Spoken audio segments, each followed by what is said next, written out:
जय गुरुदेव। स्वामी जी महाराज ने तुरंत बुलाया। जब स्वार्थ और परमार्थ में टक्कर हो तो परमार्थ को प्राथमिकता देनी चाहिए। सन 1973 के मार्च की बात है। मेरी बड़ी बेटी की शादी तय होने वाली थी। वर पक्ष लड़की को देखने कल आने वाले थे। उसी दिन शाम को स्वामी जी महाराज का तार मिला कि शंभू, तुम तुरंत मेरे पास इलाहाबाद कन्हैया लाल मदनानी के 12 बंगलिया पर लूकरगंज चले आओ। भाई राम समुद्र जी ने कहा, शंभू तुम कल कैसे इलाहाबाद जाओगे? लड़के वाले लड़की को देखने आने वाले हैं। ऐसे समय में तुम्हारा कल जाना संभव नहीं है। मैंने कहा, नहीं भाई साहब, स्वार्थ और परमार्थ में टक्कर हो तो परमार्थ को प्रधानता देनी चाहिए। मैं तो कल सवेरे ही इलाहाबाद जाऊंगा। आप यहाँ रहेंगे और सब आप देखेंगे, बाकी स्वामी जी महाराज जाने। मैं सवेरे इलाहाबाद चला गया। 3 बजे स्वामी जी महाराज के पास 12 बंगलिया लूकरगंज पहुंचा। स्वामी जी महाराज को चरण स्पर्श प्रणाम किया तो उन्होंने कहा, देखो फौरन रेलवे स्टेशन चले जाओ। 3:30 बजे ट्रेन जाती है, तुम फौरन सतना चले जाओ। मैंने पूछा, महाराज मुझे क्या करना होगा? उन्होंने कहा, तुम वहां जाओगे तो पता चल जाएगा। स्वामी जी कहे, स्टेशन से बाहर सीधे जाने पर चाय की दुकान वाले तुम्हें पहुंचा देंगे। मैं ट्रेन से सतना चला गया। स्टेशन से बाहर सीधे जाने पर चाय की दुकान मिली। उन्होंने मुझे जहां पहुंचाया वहां सेठ कन्हैया लाल मदनानी तथा 8-10 सत्संगी लोग थे। पता चला कि चित्रकूट कांड में जो लोग जेल में हैं उनकी जमानत नहीं हो रही है। वहां का कानून है कि जिसके पास भैंस है वही जमानत ले सकता है। उन सत्संगियों में एक गोरखपुर के सत्संगी मोती भाई थे। स्वामी जी महाराज के बड़े प्रेमी थे। वे पहाड़ों के पत्थरों पर भी प्रचार वाक्य लिखते थे। उनके परिचित वहां पर सतना में एक सरदार जी थे जिनके पास 16 भैंसें थी। मोती भाई किसी बात से सत्संगियों से नाराज हो गए थे और सरदार जी को बुलाने से साफ मना कर दिए थे। जब मैंने यह समस्या सुनी तो स्वामी जी महाराज को याद करके उन्हें एकांत में लिवा गया और उनकी भाव भक्ति की याद उन्हें दिलाया और कहा कि यह स्वामी जी महाराज का काम है, इसमें कोई अपना अहम और टेक नहीं पकड़नी चाहिए। काफी देर तक समझाने पर गुरु महाराज की दया से वे मान गए और सरदार जी को भैंस का कागज लेकर सवेरे लीवा लाने को तैयार हो गए। तब रात 9:30 बजी थी। मैं लोगों के पास गया और बताया कि मोती भाई सवेरे जाकर सरदार जी को भैंस के कागज के साथ लीवा लाएंगे और कल कचहरी में सबकी जमानत हो जाएगी। तब मैंने सोचा कि यह कौन सा कानून है कि भैंस वाला ही जमानत ले सकता है। वकील से मिलकर इस बात को समझ लेना चाहिए। अतः 2-3 लोगों को लेकर 10 बजे रात को वकील साहब के पास गया। उनसे समझा तो उन्होंने कहा कि यहाँ का ऐसा ही कानून है। अगर भैंस वाले अपना कागज लेकर आएंगे कि उनके पास 16 भैंसें हैं तो सबकी जमानत हो जाएगी। तब रात को सब लोग सो गए। सवेरे मोती भाई को सरदार जी के पास भेजा गया। जब वे सरदार जी के पास चले गए तब मैंने लोगों से कहा कि अब मैं वापस जाऊंगा। सेठ कन्हैया लाल मदनानी कहने लगे कि नहीं शंभू भाई, तुम्हें हम लोग अभी नहीं जाने देंगे। तुम्हारी ही वजह से रास्ता निकला है। अब काम हो जाने दो तब जाना। मैंने कहा कि आप स्वामी जी महाराज से पूछ लीजिए। उन्होंने स्वामी जी महाराज से पूछा और अपनी बात कही तो स्वामी जी महाराज ने कहा कि उसे चले आने दो। मैं फिर 10 बजे की ट्रेन से वापस इलाहाबाद आया और फिर स्वामी जी महाराज से आज्ञा लेकर आजमगढ़ वापस आ गया। यहाँ आजमगढ़ आया तो ज्ञात हुआ कि लड़की दिखाई जा चुकी थी और शादी तय हो चुकी थी। मेहमान जा चुके थे। वहां सतना में भी सभी प्रेमियों की जमानत हो गई और गुरु महाराज की अपार दया से सब काम ठीक हो गया।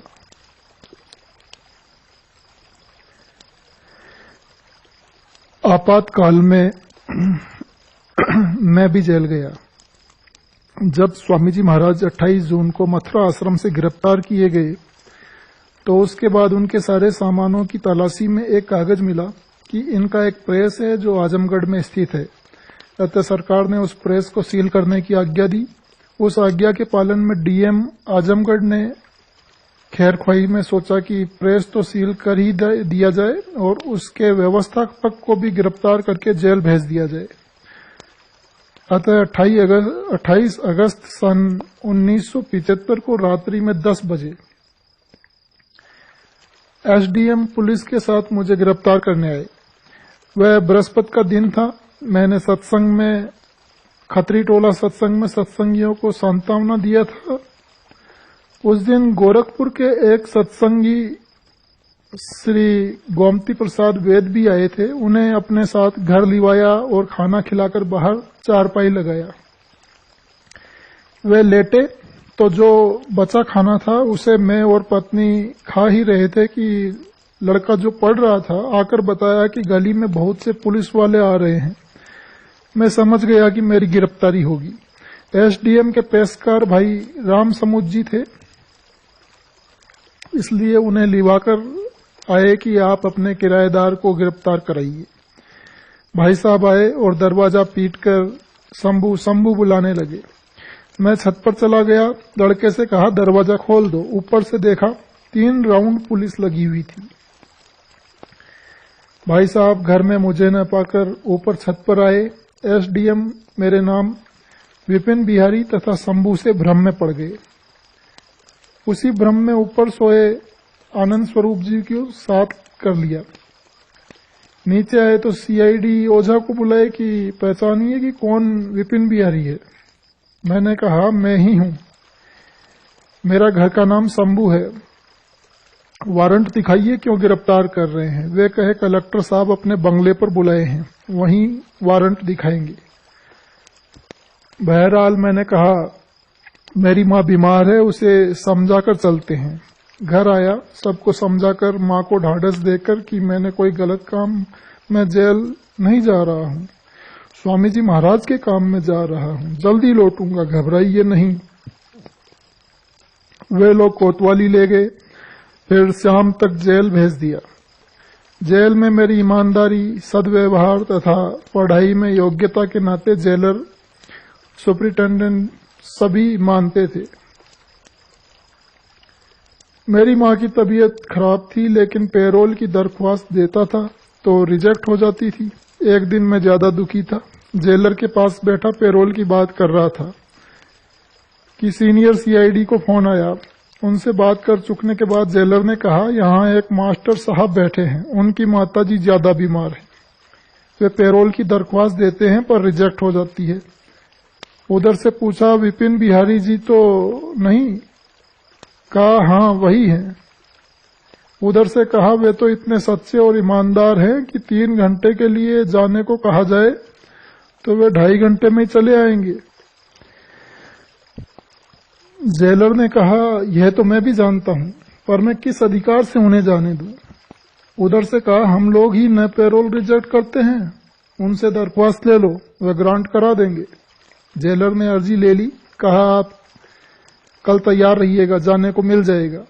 शनिचर को गया तो जेलर ने कहा मास्टर साहब आपकी तकदीर खराब है, अर्जी डीएम के टेबल पर दरख्वास्त के लिए रखी थी पर मऊ में दंगा हो गया, डीएम वहीं चले गए, दस्तखत नहीं हो पाया। इतवार को मंजू के ससुर रविंद्र के साथ जेल में मिलने आए। 15 मिनट बाद जेल का सिपाही आया और कहा मास्टर साहब जल्दी चलिए, पेरोल ग्रांट हो गई है, गाड़ी खड़ी है, 3 घंटे के लिए घर जाइए। पता चला कि डीएम मऊ से आए तो अर्जी पर दस्तखत कर दिए थे। मैं और रविंद्र तथा मंजू के ससुर सब लोग उसी गाड़ी से घर आए।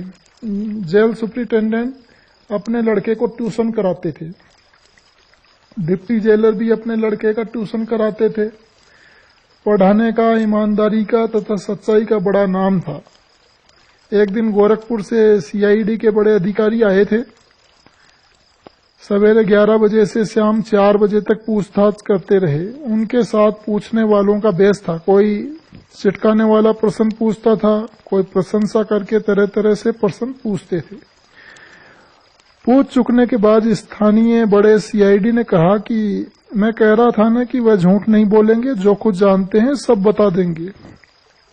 अंत में अधिकारी ने कहा, आप लिख कर दे दीजिए कि बाबा जय गुरुदेव से मेरा कोई संबंध नहीं है, तो आपको जेल से छोड़ने के लिए हम लिख देंगे। मैंने कहा, वे मेरे परम पिता हैं। अगर आपसे कहे कि आप लिख दीजिए हमारे पिता हमारे नहीं हैं, तो क्या आप लिख देंगे? हम ऐसा नहीं लिख सकते, छूटें या जेल में ही रहें। वह चुप हो गया। कहा, बड़े कट्टर हैं। आखिर में मुकदमा तो झूठा था। हम जीते और 23 दिसंबर सन 1975 को जेल से बाहर आए और सारा वेतन आदि भी मिल गया। जेल में सभी अधिकारी मेरे व्यवहार, ईमानदारी और सच्चाई तथा पढ़ाने की प्रसिद्धि पर मेरे प्रति बड़े ही उदार थे। जेल में जब डीएम मुआयने में आए तो कहा कि ऑर्डर तो केवल प्रेस को सील करने का था, पर खैर ख्वाही में व्यवस्थापक को भी जेल में बंद कर दिया। यह गलती तो हो गई, पर अब आपको छोड़ने का अधिकार हमें नहीं है। मुझे इसका अफसोस है। साकेत महायज्ञ की मुख्य बातें। प्रथम यज्ञ 22 मई से 28 मई सन 1977।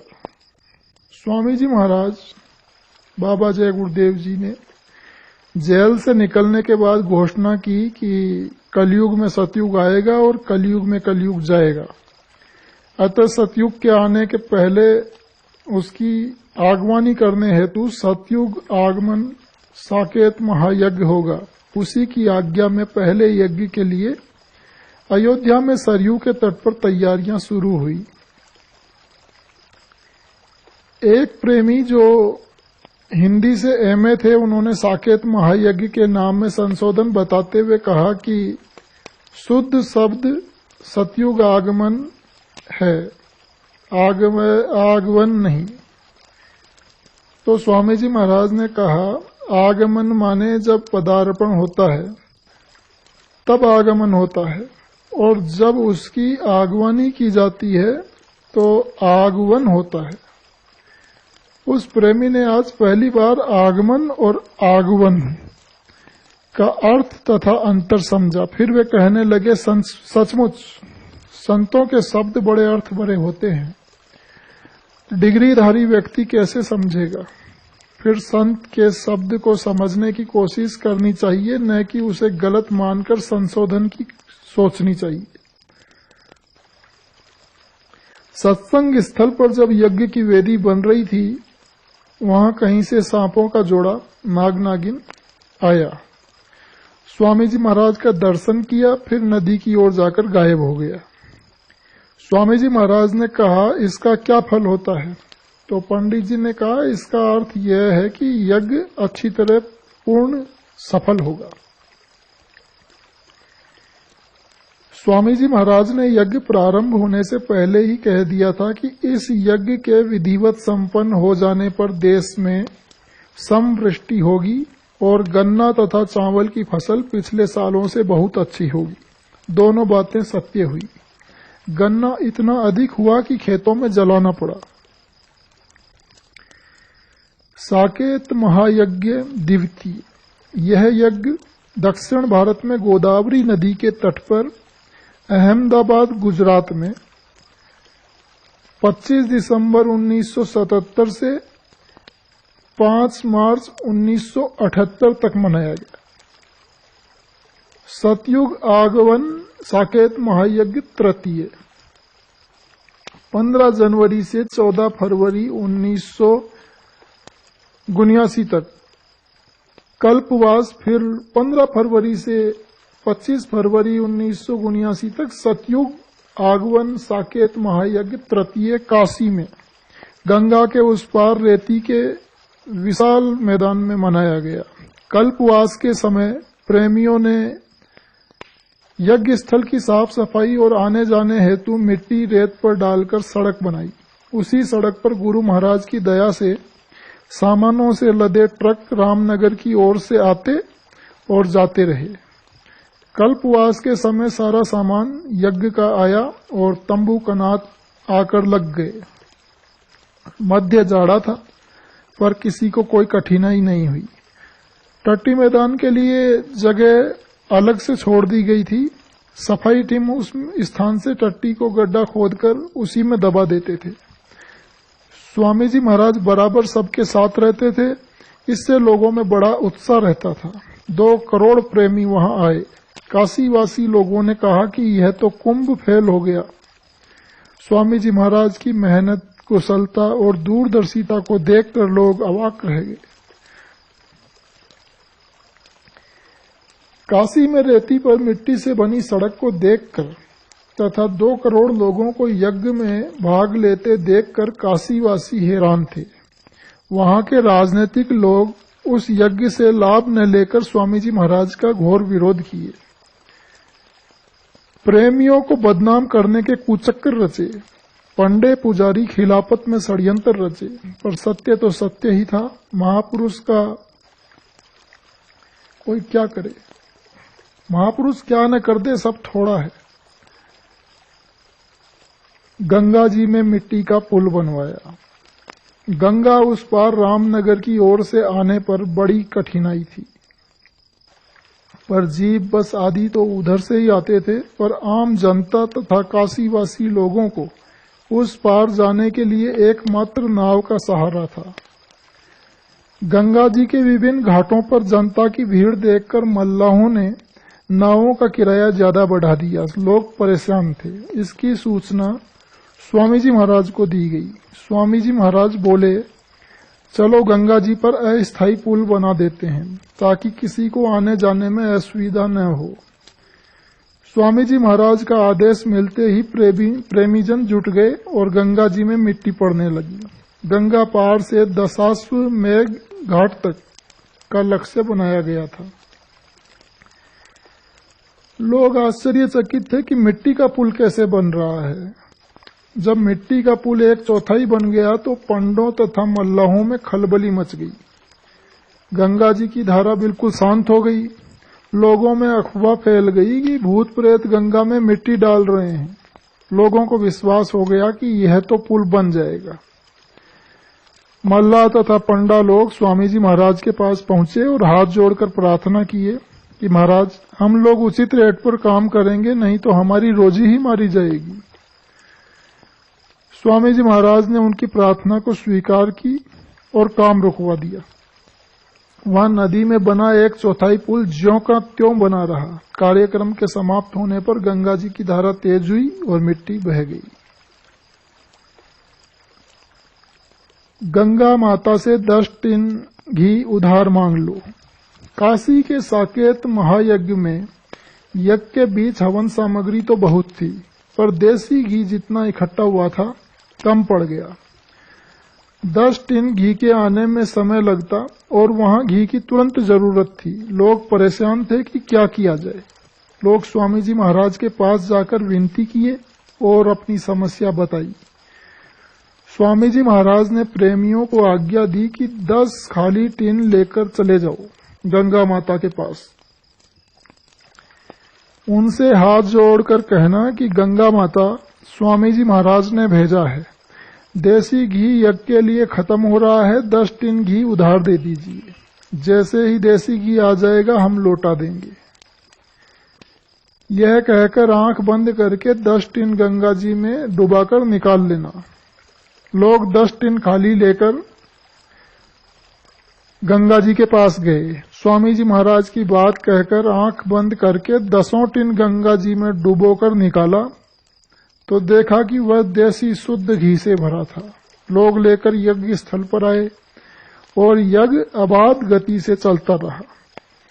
जब अपना देसी घी आया तो स्वामी जी महाराज ने आज्ञा दी कि जाओ गंगा माता को देसी घी 10 टिन वापस कराओ। लोग 10 टिन घी लेकर गंगा जी में गए और यह कहकर कि गंगा माता जी, घी वापस स्वामी जी महाराज ने भेजा है। 10 टिन घी गंगा जी में डाल दिया लोगों ने देखा कि वहां घी नहीं पानी बह रहा था। यज्ञ समाप्त होने पर स्वामी जी महाराज ने कहा कि बम भोले शंकर भगवान अपनी समाधि तोड़कर उठे और काशी छोड़कर देश विदेश पर अपना कार्य करने के लिए निकल पड़े। चंडी देवता देश विदेश घूमकर सब देशों का पैसा खींच लेगी। तुम्हारी पीएचडी तो हो गई। सन 1991 में मैं स्वामी जी महाराज के पास जून महीने में गया था। उसी समय विद्यालय से रिटायर हुआ था। स्वामी जी महाराज की आज्ञा से आश्रम के विस्तार को घूमकर देखा। वहां चलने वाले विद्यालय के प्रधानाचार्य से भी भेंट हुई। वे डबल एमए थे और टाटधारी भी थे। उन्हें विद्यालय परिसर में परिवार सहित रहने हेतु क्वार्टर भी मिला था। वेतन तो ज्यादा न था, पर सुविधाएं स्वामी जी महाराज की ओर से बहुत सी दी गई थी। उन्हें राशन, सब्जी आदि फ्री मिलती थी। बच्चों के लिए कोई विशेष जरूरत हो तो आश्रम कार्यालय से उसके लिए रुपया मिल जाता था। जैसे उन्होंने बताया कि बच्चे के लिए घड़ी खरीदना चाहते थे तो रुपया मिल गया था। इसके अतिरिक्त जब गुरु महाराज आश्रम पर होते तो उन्हें रोज दर्शन का लाभ मिलता। स्वामी जी महाराज आश्रम पर न होते तो सामूहिक साधना का लाभ मिलता। उनका जीवन परमार्थी वातावरण में बड़ा अच्छा बीत रहा था, पर उन्हें उनके हितैषी तथाकथित लोगों ने समझाया कि क्या यहां जीवन बेकार कर रहे हो।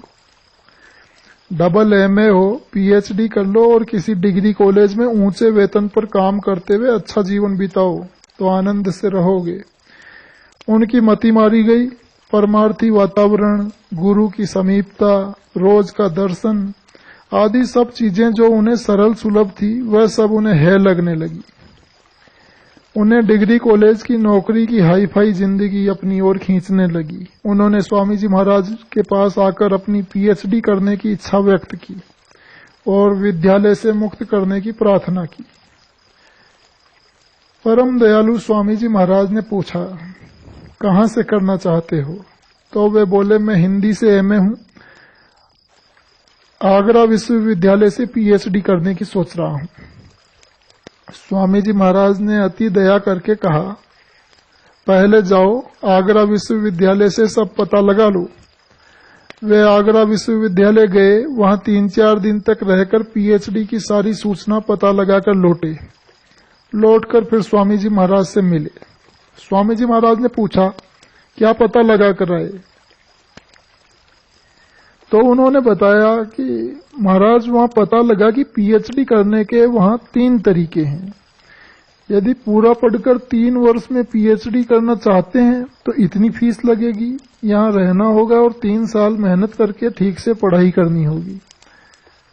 थोड़ा खुद पढ़ना, थोड़ा मेहनत करना और 2 वर्ष का समय लगाकर पीएचडी करना चाहें तो इतनी फीस लगेगी। 2 वर्ष में कुछ समय यहाँ रहना होगा, बाकी घर पर रहकर पढ़ना होगा। 2 तरीके तो ये। और तीसरा, अगर केवल 1 साल में बिना कुछ किए पीएचडी करना चाहो तो इतनी फीस लगेगी। स्वामी जी महाराज ने उनकी बातों को ध्यान से सुना और कहा कि तुमने तो पीएचडी कर लिया। वह मुंह ताकने लगे। स्वामी जी महाराज ने हंसते हुए कहा, जो बातें तुम पता लगाकर आए हो ये तो खुद ही बहुत बड़ी रिसर्च है। कुछ समय बीता तो वे फिर स्वामी जी महाराज के पास आए और अपने को कार्यमुक्त करने की इच्छा व्यक्त की। तो सर्वद्रष्टा स्वामी जी महाराज ने कहा, मैं कार्यमुक्त तो कर दूंगा, पुनः यहाँ काम नहीं दूंगा। वे कार्यमुक्त कर दिए गए। फिर घर चले गए। सत्संग, साधन, भजन, प्रतिदिन का दर्शन सब खत्म हो गया। घर पर रहकर जो संसारी चपेट लगी तो सब खत्म हो गया। परमार्थ अब गौड़ हो गया। उसी में पीएचडी भी नहीं हो सकी, कोई काम कहीं नहीं मिला। बड़ा पछतावा हुआ, पर अब क्या करते। फिर लौटकर स्वामी जी महाराज के पास आए, पर अब क्या हो सकता था। विद्यालय में दूसरे प्रधानाचार्य रख दिए गए थे। स्वामी जी महाराज ने अति दया करके उन्हें रहने की जगह दे दी, पर अब और क्या हो सकता था।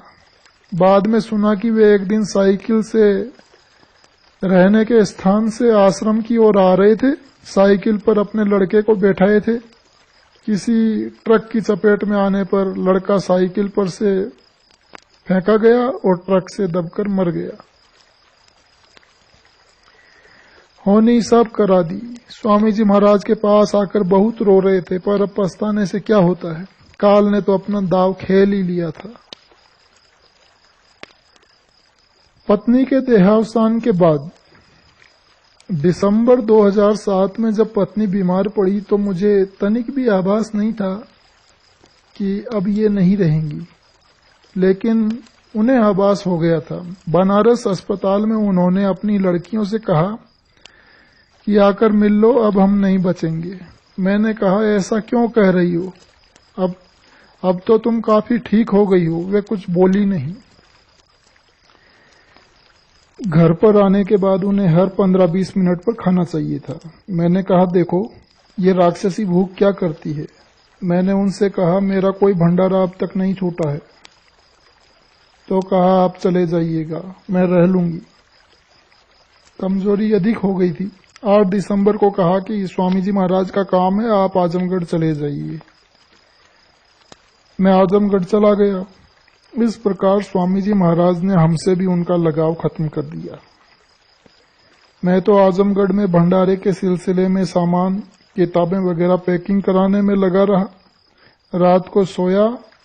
2 बजे रात को सूचना राजू के पास आई कि अम्मा नहीं रही, पिताजी को फौरन कार से भेज दीजिए। मरने के समय मैं नहीं था। ये गुरु महाराज की मौज थी कि ऐसी परिस्थिति बनाए कि न उन्हें मोह रहे न मुझे मोह रहे। उनका देहावसान 8-9 दिसंबर 2007 को जौनपुर में हुआ। सब क्रियाक्रम करके 16 दिसंबर को चलकर 17 को मथुरा परम पूज्य स्वामी जी महाराज के पास पहुंचा। साथ में बड़ी बेटी मंजू भी थी। सत्संग के बाद स्वामी जी महाराज लाइन से गाड़ी पर ही बैठे दर्शन दे रहे थे। लाइन में दर्शन हेतु पहुंचे। वहां अर्ज किया कि पिताजी, पत्नी का देहावसान हो गया है। कहे, अच्छा। बताया कि उनके संदूक में 5000 रुपया निकला है, वह आपको देना चाहता हूं। बोले, अच्छा ठीक है। जब दर्शन देकर कुटिया परिसर में गुरु महाराज आए तो उन्होंने नीलम, भाई सच्चिदानंद की बहू नीलम को फोन करके अपने पास बुलवाया। मैं गया और हाथ जोड़कर सामने खड़ा हुआ तो परम पिताजी ने कहा, सब मोह ममता छोड़कर आश्रम पर चले आओ। आश्रम का एक चक्कर लगाना और 2-4 छोटे मोटे जो काम हो कर देना। कुछ रुककर कहा, जौनपुर का मकान बेच दो। तो मैंने कहा कि महाराज, मेरे छोटे लड़के और बहू दोनों नौकरी करते हैं और उसी में रहते हैं। तो कहे कि ठीक है, तो रहने दो। पूछा कि महाराज, अमर संदेश का क्या करें। बोले कि उसे आजमगढ़ वाले देखेंगे। तो कहा कि महाराज, आजमगढ़ का मकान किराए पर है, उसे छोड़ दें। कहा, हाँ छोड़ दो। तब कहा कि महाराज, कहाँ रहेंगे। बोले कि सच्चिदानंद के यहाँ रहोगे। तब कहा कि महाराज, अभी चले जाएं, सब निपटा कर चले आएंगे। तो कहा, हाँ ठीक है। पत्नी के संदूक में मिला 5000 रुपया स्वामी जी महाराज को दे दिया। पूछे कि तुम्हारी पेंशन कितनी है। तो बताया, महाराज 8500। तो कहे कि ठीक है। भंडारे के अवसर पर 18 और 19 दिसंबर को शाम को मथुरा से चलकर वापस 20 को जौनपुर आया। मंजू साथ थी। 21 तारीख को तेरही का भोजन था, ठीक से निपट गया। राकेश, मेरे लड़के ने 12 जनवरी 2008 का रिजर्वेशन कराया। वे बहू बच्चे सब मुझे लेकर मथुरा जाएंगे और गुरु महाराज के दर्शन करके मुझे वहां छोड़कर लौट आएंगे। 25 दिसंबर को राकेश और बहू के साथ आजमगढ़ गया। वहां का सब सामान समेटकर अमर संदेश का काम, प्रेस आदि का सब सुरेंद्र गुप्ता जी को सुपुर्द किया। स्वधर्म का काम डॉक्टर पारसनाथ श्रीवास्तव ने अपने जिम्मे लिया। रुपए आदि को रखने और खर्च करने हेतु राजू को सुपुर्द किया। 1,08,000 रुपया नगद उन्हें दिया। मकान छोड़ने हेतु कहकर चला आया। फिर पुनः 29 दिसंबर को सब लोग टैक्सी से आजमगढ़ गए। डॉक्टर पारस जी ने सारी संगत को तेरही के उपलक्ष्य में तथा हमारे आजमगढ़ छोड़ने के सिलसिले में भोज रखा था। वह सब इंतजाम ठीक से हो गया। जब 29 दिसंबर को रात्रि 12 बजे सोने के लिए जा रहा था तब बिमला का फोन आया कि सच्चिदानंद जी का फोन मथुरा से आया है कि स्वामी जी ने कहा है कि शंभू से कह दो कि मैं ज्यादा दिन के लिए बाहर जा रहा हूं। शंभू से कह दो कि वह अभी मथुरा न आए। जब मैं लौटकर मथुरा आऊंगा तब फिर हमसे पूछकर तब यहां आएगा। रिजर्वेशन करा चुका हो तो उसे कैंसिल करा दे। रिजर्वेशन 12 जनवरी का राकेश करा चुके थे, उसे कैंसिल कराया गया। 30 दिसंबर को सत्संग हुआ। बहुत भाई बहन आए। साधना के बाद बोलने खड़ा हुआ तो सब लोग रोने लगे। पुरुष, महिलाएं, बच्चे सब रो रहे थे। लोग कुर्सी पर बैठाकर मेरी विदाई किए। मान पत्र पढ़कर दिया गया। दोपहर तक लोग खाना खा चुके तो घर छोड़कर सामान लेकर जौनपुर चले आए। बहुत सामान लोगों को दे दिया गया। आजमगढ़ का प्रेस बेचा गया। अब यह प्रेस आउट ऑफ डेट हो चुका था। लोग चाहते थे कि अमर संदेश अब ऑफसेट प्रिंटिंग पर छपे। अतः मार्च तक भाई सुरेंद्र गुप्ता जी प्रबंध करके अमर संदेश को ऑफसेट प्रिंटिंग पर छपाने लगे। केवल स्वधर्म अपने प्रेस में छपता था। जुलाई 2008 तक स्वधर्म भी ऑफसेट प्रिंटिंग पर छपने लगा। प्रेस खाली हो गया। अतः अगस्त माह के अंत तक भाई सुरेंद्र गुप्ता जी ने प्रेस को बेच दिया। प्रेस को बेचने से 87,000 रुपये मिले, जिसे भंडारे के अवसर पर मैंने ले जाकर स्वामी जी महाराज को बताकर कि 87,000 रुपये प्रेस की बेच का है, दे दिया। साथ में भाई श्याम बिहारी अग्रवाल भी थे।